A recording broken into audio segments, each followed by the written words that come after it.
नमस्कार दोस्तों। तो आज मैं आपको सुनाने चल रही हूँ मुंशी प्रेमचंद जी के द्वारा लिखी गई कहानी स्वामिनी। शिवदास ने भंडारे की कुंजी अपनी बहू राम प्यारी के सामने फेंक कर अपनी बूढ़ी आंखों में आंसू भरकर कहा, बहू, आज से गिरस्ती की देखभाल तुम्हारे ऊपर है। मेरा सुख भगवान से नहीं देखा गया, नहीं तो क्या जवान बेटे को यूं ही छीन लेते। उसका काम करने वाला तो कोई चाहिए। एक हल तोड़ दूं तो गुजारा ना होगा। मेरे ही कुकर्म से भगवान का यह कोप आया है और मैं ही अपने माथे पर उसे लूंगा। बिरजू का हल अब मैं ही संभालूंगा। अब घर की देख रेख करने वाला, धरने उठाने वाला तुम्हारे सिवा दूसरा कौन है। रो मत बेटा, भगवान की जो इच्छा थी वह हुआ और जो कोई इच्छा होगी वह होगा। हमारा तुम्हारा क्या बस है। मेरे जीते जी तुम्हें कोई टेढ़ी आंख से भी देख ना सकेगा। तुम किसी बात का सोच मत किया करो। बिरजू गया तो अभी मैं बैठा हुआ हूँ। राम प्यारी और राम दुलारी दो सगी बहनें थीं। दोनों का विवाह मथुरा और बिरजू दो सगे भाइयों से हुआ। दोनों बहनें नैहर की तरह ससुराल में भी प्रेम और आनंद से रहने लगी। शिवदास को पेंशन मिली। दिन भर द्वार पर गपसप करते, भरा पूरा परिवार देखकर प्रसन्न होते और अधिकतर धर्म चर्चा में लगे रहते थे। लेकिन दैवगति से बड़ा लड़का बिरजू बीमार पड़ा और आज उसे मरे हुए 15 दिन बीत गए। आज क्रियाकर्म से फुर्सत मिली और शिवदास ने सच्चे कर्मवीर की भांति फिर जीवन संग्राम के लिए कमर कस ली। मन में उसे चाहे कितना ही दुख हो, उसे किसी ने रोते नहीं देखा। आज अपनी बहू को देखकर एक क्षण के लिए उसकी आंखें सजल हो गईं, लेकिन उसने मन को संभाला और रुद्ध कंठों से उसे दिलासा देने लगा। कदाचित उसने सोचा था, घर की स्वामिनी बनकर विधवा के आंसू पूछ जाएंगे, कम से कम उसे इतना कठिन परिश्रम ना करना पड़ेगा। इसलिए उसने भंडारे की कुंजी बहू के सामने फेंक दी थी। वैधव्य की व्यथा को स्वामित्व के गर्व से दबा देना चाहता था। राम प्यारी ने पुलकित कंठ से कहा, यह कैसे हो सकता है दादा, कि तुम मेहनत मजदूरी करो और मैं मालकिन बनकर बैठूं। काम धंधे में लगी रहूंगी तो मन बहला रहेगा। बैठे बैठे तो रोने के सिवा और कुछ ना होगा। शिवदास ने समझाया, बेटा, दैव गति में तो किसी का बस नहीं। रोने धोने से हल्कानी के सिवा और क्या हाथ आवेगा। घर में भी तो बीसों काम है।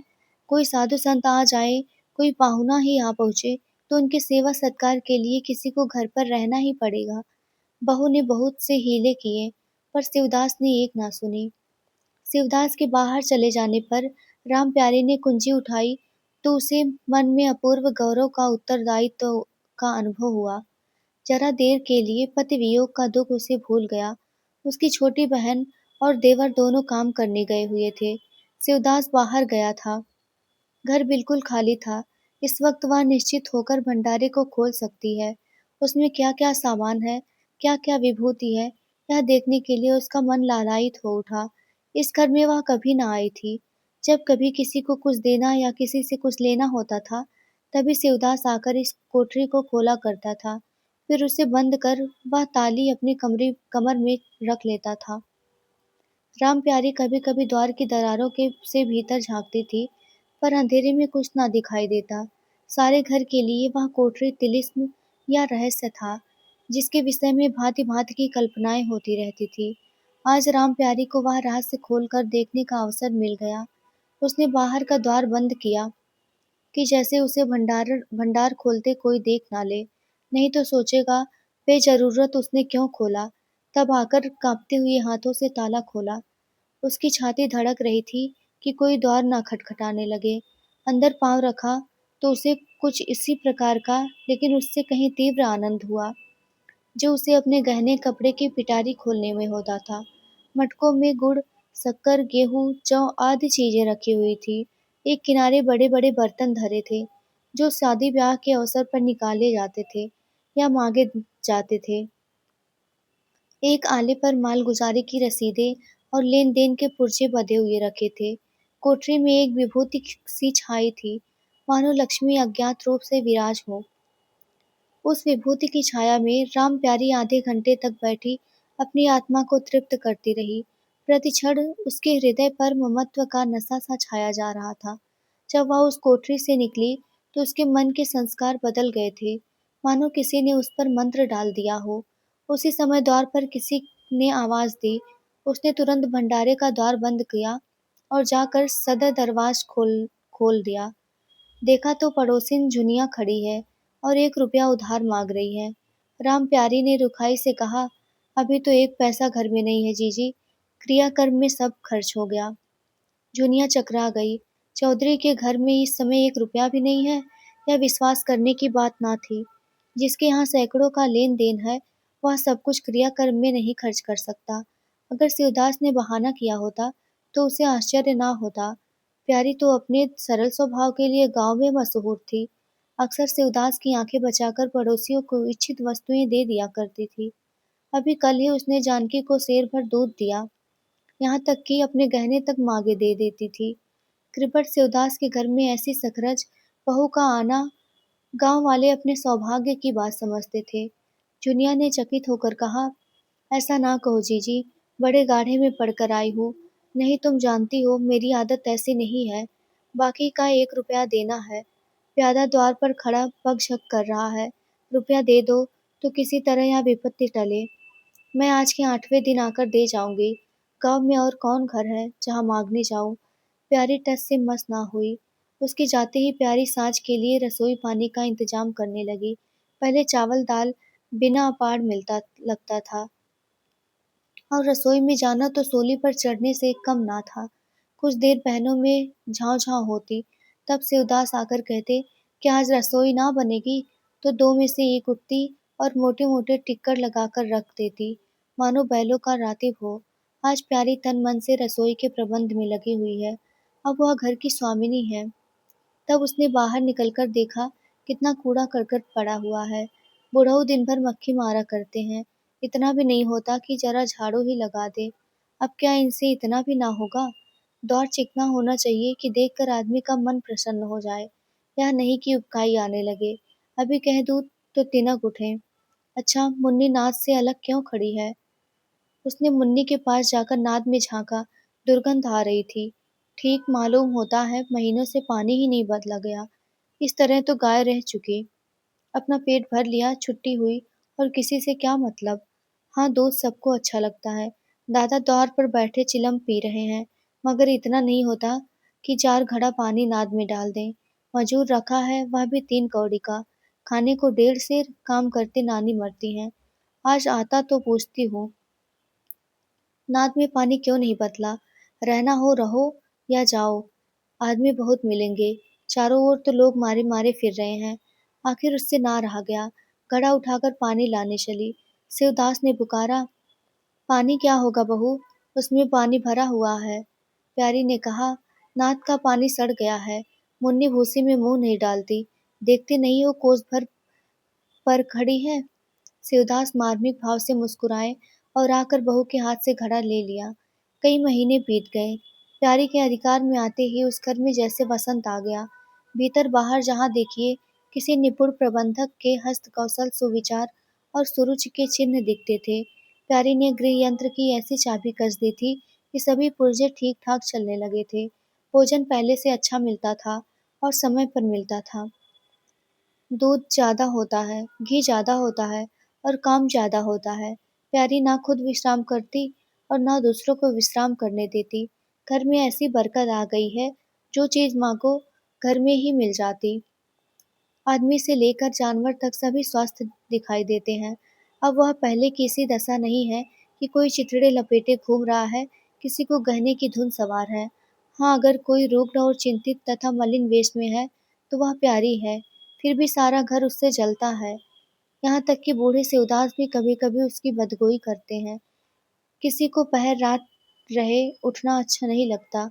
मेहनत से सभी जी चुराते हैं। फिर भी यह सब मानते हैं कि प्यारी ना हो तो घर का काम ना चले। और तो और दोनों बहनों में भी अब उतना अपनापन नहीं है। प्रातःकाल का समय था। दुलारी ने हाथों के कड़े लाकर प्यारी के सामने पटक दिए और घुनाई हुई बोली, लेकर इसे भी भंडारे में बंद कर दे। प्यारी ने कड़े उठा लिए और कोमल स्वर से कहा, कह तो दिया, हाथ में रुपए आने दे, बनवा दूंगी। अभी ऐसा घिस नहीं गया है कि आज ही उतार कर फेंक दिया जाए। दुलारी लड़ने को तैयार होकर आई थी। बोली, तेरे हाथ में काहे को कभी रुपए आएंगे और काहे को कड़े बनेंगे। जोड़ जोड़ रखने में मजा आता है ना। प्यारी ने हंसकर कहा, जोड़ जोड़ कर रखती हूँ तो तेरे लिए ही। मेरे मेरा कोई बैठा नहीं हुआ है कि मैं सबसे ज्यादा हाँ पहन लेती हूँ। मेरा अनंत कब का टूटा पड़ा है। दुलारी, तुम ना खाओ ना पहनो, जस तो पाती हो। यहाँ खाने पहनने के सिवा और क्या है। मैं तुम्हारा हिसाब किताब नहीं जानती। मेरे कड़े आज बनने को भेज दो। प्यारी ने सरल विनोद के भाव से पूछा। रुपए ना हो तो कहाँ से लाऊं। दुलारी ने उद्दंडता के साथ कहा, मुझे इससे कोई मतलब नहीं, मैं तो कड़े चाहती हूँ। इसी तरह घर के सब आदमी अपने अपने अवसर पर प्यारी को दो चार खरी खोटी सुना जाते थे और वह गरीब सबकी धौंस हंस कर सहती थी। स्वामिनी का यह धर्म है कि सबकी धौंस सुन ले और करे वही जिसमें घर का कल्याण हो। स्वामित्व के कवच पर धौंस ताने धमकी कितना किसी का असर नहीं होता। उसकी स्वामिनी की कल्पना इन आघातों से और भी स्वस्थ होती थी। वह गृहस्थ की संचालिका है। सभी अपने अपने दुख उसी के सामने रोते हैं, पर जो कुछ वह करती है वही होता है। इतना उसे प्रसन्न करने के लिए काफी था। गांव में प्यारी की सराहना होती थी। अभी उम्र ही क्या है, लेकिन सारे घर को संभाले हुए है। चाहती तो सगाई करके चैन से रहती। इस घर के पीछे अपने को मिटाए देती है। कभी किसी से हंसती बोलती भी नहीं, जैसे काया पलट हो गई। कई दिन बाद दुलारी के कड़े बनकर आ गए। प्यारी खुद सुनार के घर दौड़ दौड़ कर गई। संध्या हो गई थी। दुलारी और मथुरा हाट से लौटे। प्यारी ने नए कड़े दुलारी को दिए। दुलारी निहाल हो गई। चटपट कड़े पहने और दौड़ी हुई बरौठे में जाकर मथुरा को दिखाने लगी। प्यारी बरौठे के द्वार पर छिपी खड़ी यह दृश्य देखने लगी। उसकी आंखें सजल हो गई। दुलारी उससे कुल 3 साल की छोटी थी, पर दोनों में कितना अंतर है। उसकी आंखें मानो उस दृश्य पर जम गई। दंपत्ति का वह सरल आनंद, उनका प्रेमालिंगन, उनकी मुग्ध मुद्रा प्यारे की टकटकी सी बंध गई। यहाँ तक कि दीपक के धुंधले प्रकाश में वे दोनों उसकी नजरों से गायब हो गए और अपने ही अतीत जीवन की एक लीला आंखों के सामने बार बार नए नए रूपों में आने लगी। सहसा शिवदास ने पुकारा, बड़ी बहू, एक पैसा दो, तमाकू मंगवाऊं। प्यारी की समाधि टूट गई। आंसू पोंछती हुई भंडारे में पैसा लेने चली गई। एक एक करके प्यारी के गहने उसके हाथ से निकलते जाते थे। वह चाहती थी मेरा घर गांव में सबसे संपन्न समझा जाए, और इस महत्वाकांक्षा का मूल्य देना पड़ता था। कभी घर की मरम्मत के लिए और कभी बैलों की नई गोई खरीदने के लिए, कभी नातेदारों के व्यवहारों के लिए, कभी बीमारों की दवा दारू के लिए रुपए की जरूरत पड़ती रहती थी। और जब बहुत कतर ब्योत करने पर भी काम ना चलता, तो वह अपनी कोई न कोई चीज निकाल देती, और चीज एक बार हाथ से निकल कर फिर ना लौटती थी। वह चाहती तो इसमें से कितने ही खर्चों को टाल दे जाती, पर जहाँ इज्जत की बात आ पड़ती थी, वह दिल खोल कर खर्च करती। अगर गांव में हेठी हो गई तो क्या बात रही, लोग उसी का नाम तो धरेंगे। दुरारी के पास भी गहने थे, दो एक चीजें मथुरा के पास भी थी, लेकिन प्यारी उनकी चीजें ना छूती। उनके खाने पीने के दिन है, वे इस जंजाल में क्यों फंसे। दुलारी को लड़का हुआ तो प्यारी ने धूम से जन्मोत्सव मनाने का प्रस्ताव किया। शिवदास ने विरोध किया। क्या फायदा, जब भगवान की दया से सगाई ब्याह के दिन आएंगे तो धूमधाम कर लेना। प्यारी का हौसलों से भरा दिल भला क्यों मानता।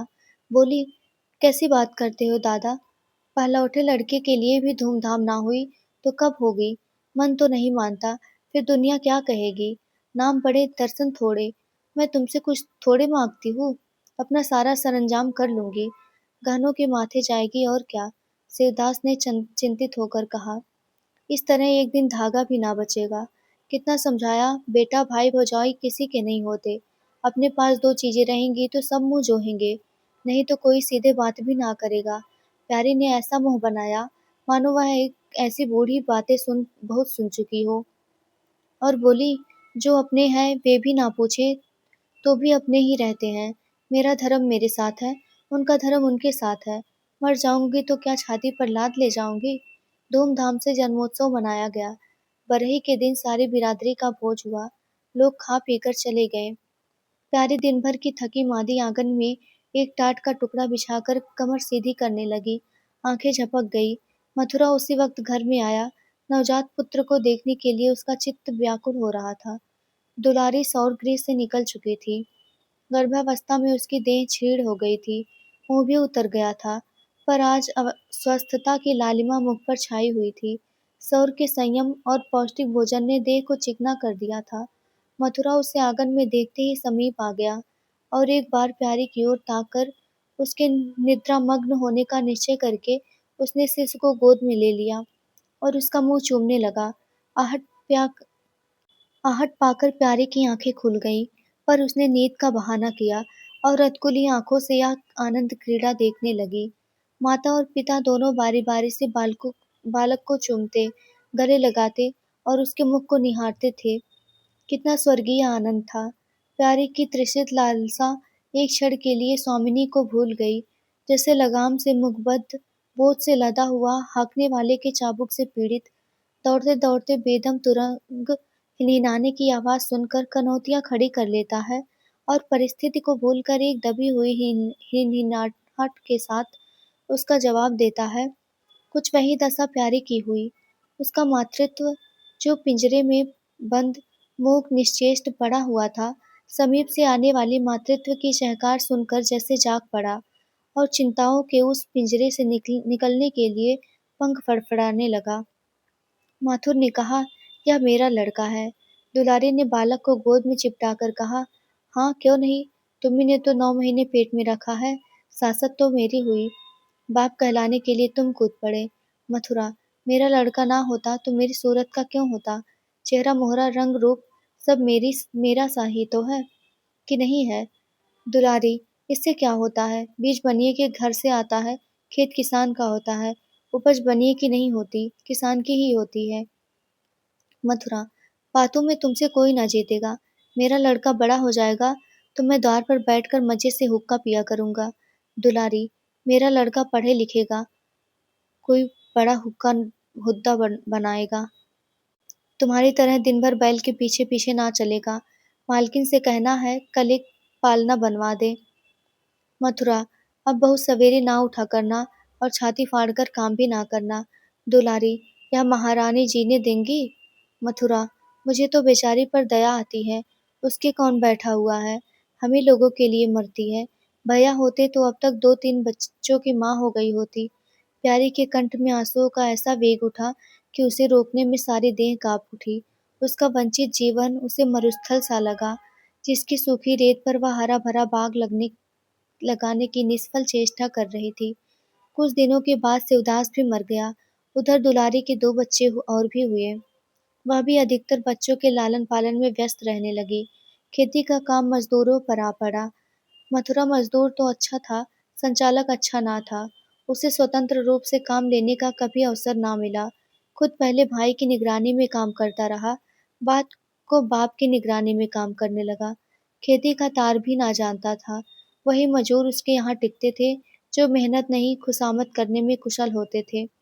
इसलिए प्यारी को अब दिन में 2-4 चक्कर हार के भी लगाने पड़ते थे। कहने को तो वह अब भी मालकिन है, पर वास्तव में घर भर की सेविका थी। मजूर भी उससे त्योरियां बदलते, जमींदार का प्यादा भी उसी पर धौं जमाता। भोजन में भी किफायत करनी पड़ती। लड़कों को तो जितनी बार मांगे उतनी बार कुछ ना कुछ चाहिए। दुलारी तो लड़कौरी थी, उसे भरपूर भोजन चाहिए। मथुरा घर का सरदार था, उसके इस अधिकार को कौन छीन सकता था? मजूर भला क्यों रियायत करने लगे थे? सारी कसर प्यारी पर निकलती थी।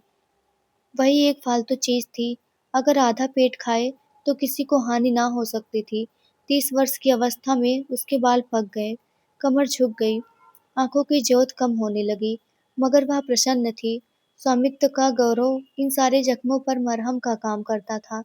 एक दिन मथुरा ने कहा, भाभी, अब तो कहीं परदेश जाने का जी होता है। यहाँ तो कमाई में बरकत नहीं, किसी तरह पेट की रोटी चल जाती है। वह भी रो धोकर। कई आदमी पूरब से आए हैं, वे कहते हैं वहाँ 2-3 रुपए रोज की मजदूरी होती है। 4-5 साल भी रह गया तो माला माल हो जाऊंगा। अब आगे लड़के वाले हुए हैं, इनके लिए कुछ तो करना ही चाहिए। दुलारी ने समर्थन किया। हाथ में 4 पैसे होंगे, लड़कों को पढ़ाएंगे लिखाएंगे, हमारी तो किसी तरह कट जाएगी। लड़कों को तो आदमी बनाना है। प्यारी यह प्रस्ताव सुनकर अवाक रह गई। उनका मुंह ताकने लगी। इसके पहले इस तरह की बातचीत कभी ना हुई थी। यह धुन कैसे सवार हो गई? उसे संदेह हुआ, शायद मेरे कारण यह भावना उत्पन्न हो गई। बोली, मैं तो जाने को ना कहूँगी, आगे जैसी इच्छा हो। लड़कों को पढ़ाने लिखाने के लिए यहाँ भी तो मदरसा है। फिर क्या नित्य यही दिन बने रहेंगे? 2-3 साल भी खेती बन गई तो सब कुछ हो जाएगा। मथुरा, इतने दिन खेती करते हो गए, जब अब तक ना बनी तो अब क्या बन जाएगी? इस तरह एक दिन भी चल देंगे, मन की मन में रह जाएगी। फिर अब पावरुख भी तो थक रहा है, यह खेती कौन संभालेगा? लड़कों को मैं चक्के में जोत कर उनकी जिंदगी नहीं खराब करना चाहता। प्यारी ने आंखों में आंसू लाकर कहा, भैया, घर पर जब तक आधी मिले, सारी के लिए ना धावना चाहिए। अगर मेरी ओर से कोई बात हो तो अपना घर-बार अपने हाथ में करो, मुझे एक टुकड़ा दे देना, पड़ी रहूँगी। मथुरा आर्द्र कंठ होकर बोला, भाभी यह तुम क्या कहती हो? तुम्हारे ही संभाले यह घर अब तक चला है, नहीं रसातल में चला गया होता। इस गृहस्थी के पीछे तुमने अपने को मिट्टी में मिला दिया, अपनी देह घुला डाली।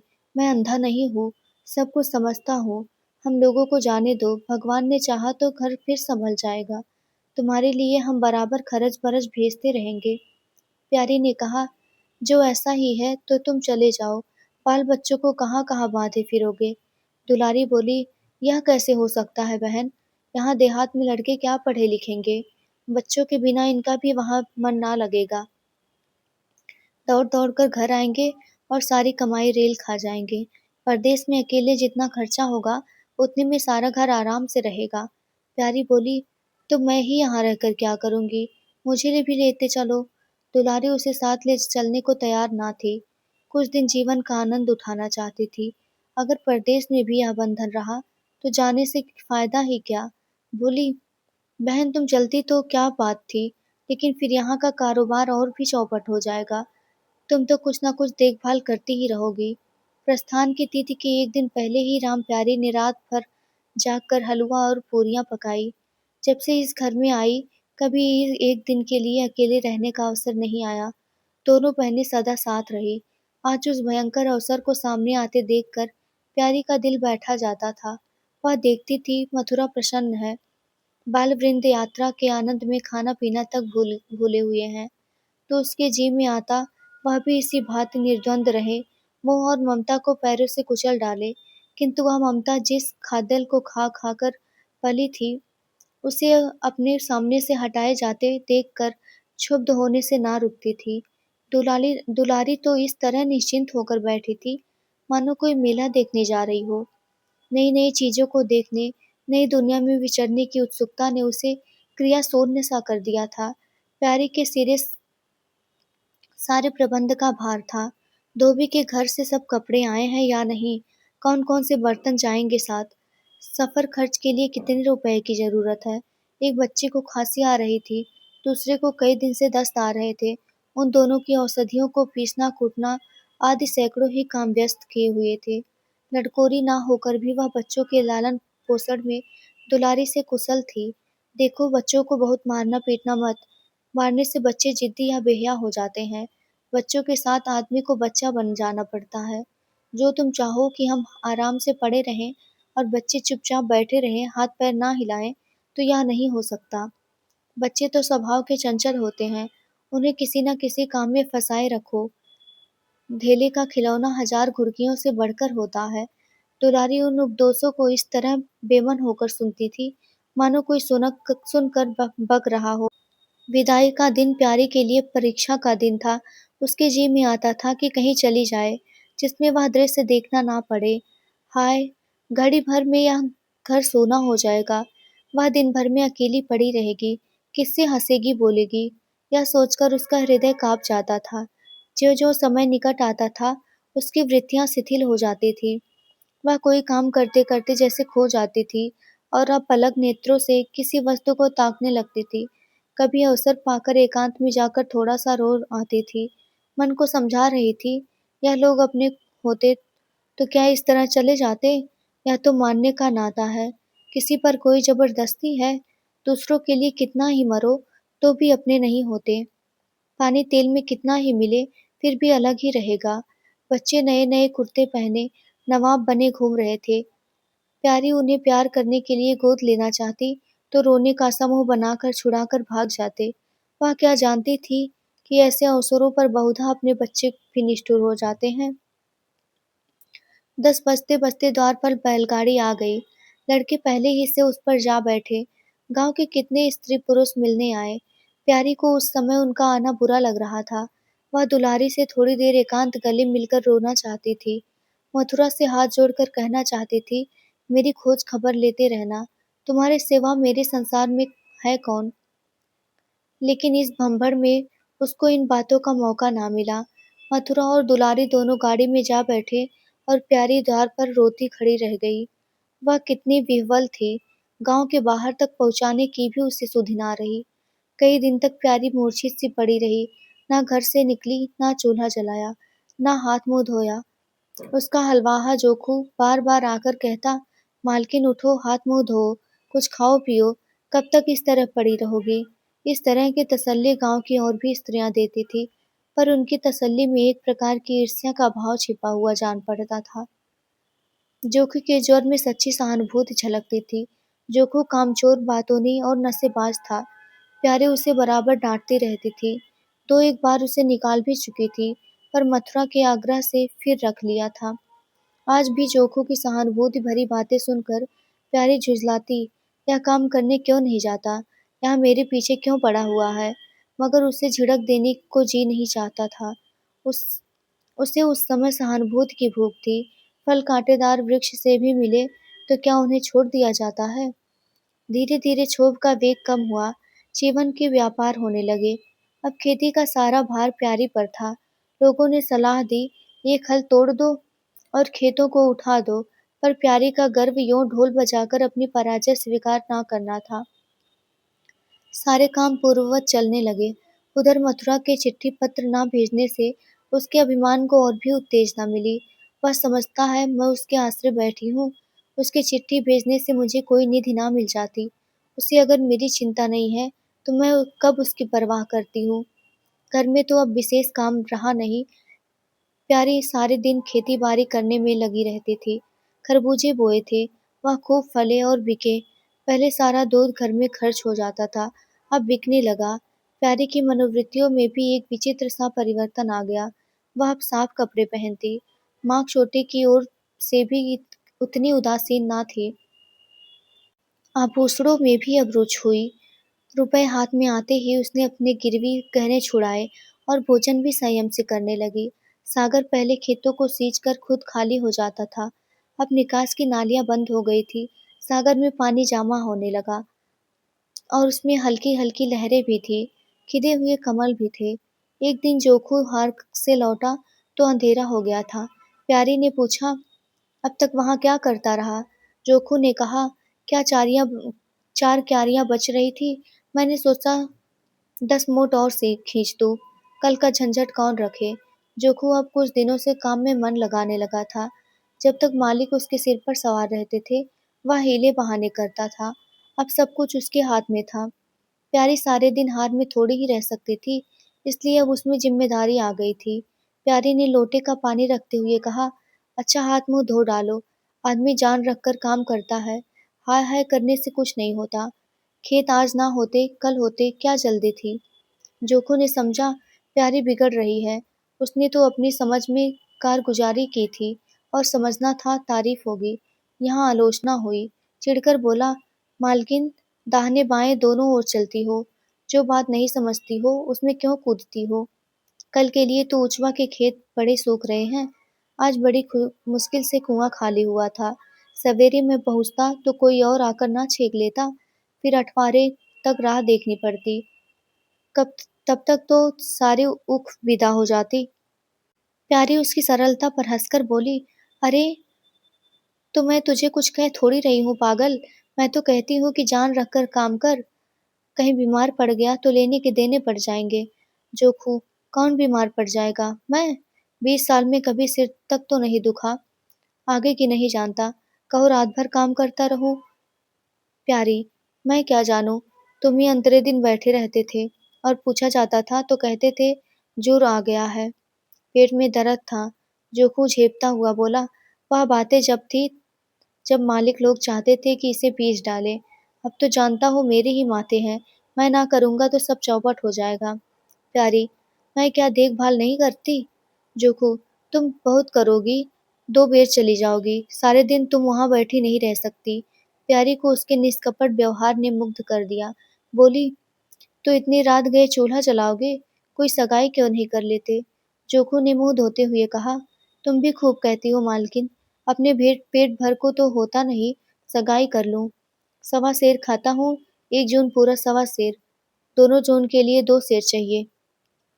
प्यारी, अच्छा, आज मेरी रसोई में खाओ, देखो कितना खाते हो। जोखू ने पुलकित होकर कहा, नहीं मालकिन, तुम बनाते बनाते थक जाओगी। हाँ, आध हाथ सेर के 2 रोटा बनाकर खिला दो तो खा लूं। मैं तो यही करता हूँ, बस आटा सान कर 2 लिट बनाता हूँ और उपले पर सेक लेता हूँ। कभी मट्ठे से, कभी नमक से, कभी प्याज से खा लेता हूँ और आकर पड़ा रहता हूँ। प्यारी, मैं तुम्हें आज फुलके खिलाऊंगी। जोखू, तब तो सारी रात खाते ही बीत जाएगी। प्यारी, बको मत, चटपट आकर बैठ जाओ। जोखू, सा जरा बैलों को सानी पानी देते आऊं तो बैठूं। जोखू और प्यारी में ठनी हुई थी। प्यारी ने कहा, मैं कहती हूँ धान रोपने की कोई जरूरत नहीं, झड़ी लग जाए तो खेत डूब जाए, बरखा बंद हो जाए तो खेत सूख जाए, जुआर बाजरा सन अरहर सब तो हैं, धान ना सही। जोखू ने अपने विशाल कंधे पर फावड़ा रखते हुए कहा, जब सबका होगा तो मेरा भी होगा, सबका डूब जाएगा तो मेरा भी डूब जाएगा। मैं क्यों किसी के से पीछे रहूं? बाबा के जमाने में 5 बीघा से कम नहीं रोपा जाता था। बिरजू भैया ने उसमें 1-2 बीघे और भी बढ़ा दिए। मथुरा ने भी थोड़ा बहुत हर साल रोपा। तो मैं क्या सबसे गया बीता हूँ? मैं 5 बीघे से कम ना लगाऊंगा। तब घर में 2 जवान काम करने वाले थे। मैं अकेला उन दोनों के बराबर खाता हूँ। दोनों के बराबर काम क्यों ना करूँगा? चल झूठा कहीं का, कहते थे 2 सेर खाता हूँ, 4 सेर खाता हूँ, आधे सेर में रह गए। एक दिन तौलो, सब मालूम हो जाए। तौला है बड़े खाने वालों को। मैं कहे देती हूँ, धान ना रोपो, मजूर मिलेंगे नहीं, अकेले हलकान होना पड़ेगा। तुम्हारी बला से मैं ही हलकान होऊंगा ना, यह देह किस काम आएगी? प्यारी ने उसके कंधे पर से फावड़ा ले लिया और बोली, तुम पहर रात से पहर रात तक ताल में रहोगे, अकेले मेरा जी उबेगा। जोखू को उबने का अनुभव ना था। कोई काम ना हो तो आदमी पड़कर सो रहे, जी क्यों उबे? बोला, जी उबे तो सो रहना, मैं घर रहूंगा तब तो और भी जी उबेगा। मैं खाली बैठता हूँ तो बार बार खाने की सोचती है। बातों में देर हो रही है और बादल घिरे आते हैं। प्यारी ने कहा, अच्छा कल से जाना, आज बैठो। जोखू ने मनोबंधन में पड़कर कहा, अच्छा बैठ गया, कहो क्या कहती हो? प्यारी ने विनोद करते हुए पूछा, कहना क्या है, मैं तुमसे पूछती हूँ, अपनी सगाई क्यों नहीं कर लेते? अकेले मरती हूँ, तब 1 से 2 हो जाऊंगी। जोकू शर्माता हुआ बोला, तुमने फिर वही बेबात की बात छेड़ दी। मालकिन, किससे सगाई कर लूं यहाँ? ऐसी मेहरिया लेकर क्या करूंगा जो गहनों के लिए मेरी जान खाती रहे? प्यारी, यह तो तुमसे कड़ी शर्त लगाएगी। ऐसी औरत कहाँ मिलेगी जो गहने भी ना चाहे? जोखू, यह मैं थोड़े ही कहता हूँ कि वह गहने ना चाहे, हाँ मेरी जान ना खाए। तुमने तो कभी गहने के लिए हट ना किया, बल्कि अपने सारे गहने दूसरों के ऊपर लगा दिए। प्यारी के कपोलों पर हल्का सा रंग आ गया। बोली, अच्छा, और क्या चाहते हो? जोखू, मैं कहने लगूंगा तो बिगड़ जाओगी। प्यारे की आंखों में लज्जा की एक रेखा नजर आई। बोली, बिगड़ने की बात कहोगे तो जरूर बिगड़ूंगी। जोखू, मैं तो ना कहूंगा। प्यारी ने उसे पीछे की ओर ठेलते हुए कहा, कहोगे कैसे नहीं, मैं कहला के छोड़ूंगी। जोखू, मैं चाहता हूँ कि वह तुम्हारी तरह हो, ऐसी गंभीर हो, ऐसी ही बातचीत में चतुर हो, ऐसा ही अच्छा पकाती हो, ऐसी ही किफायती हो और ऐसा ही हंसमुख हो। बस ऐसी औरत मिल जाए तो करूँगा, नहीं इसी तरह पड़ा रहूँगा। प्यारी का मुख लज्जा से आरक्त हो गया। उसने पीछे हटकर कहा, तुम बड़े नटखट हो, हंसी-हंसी में सब कुछ कह गए। तो ये थी कहानी। आशा करती हूँ आप लोगों को पसंद आई होगी। अगर पसंद आई हो तो मेरे चैनल को लाइक, शेयर और सब्सक्राइब करना मत भूलिएगा और आगे की कहानियों के लिए मेरे साथ जुड़े रहिएगा। धन्यवाद आप सभी को मेरे साथ जुड़े रहने के लिए।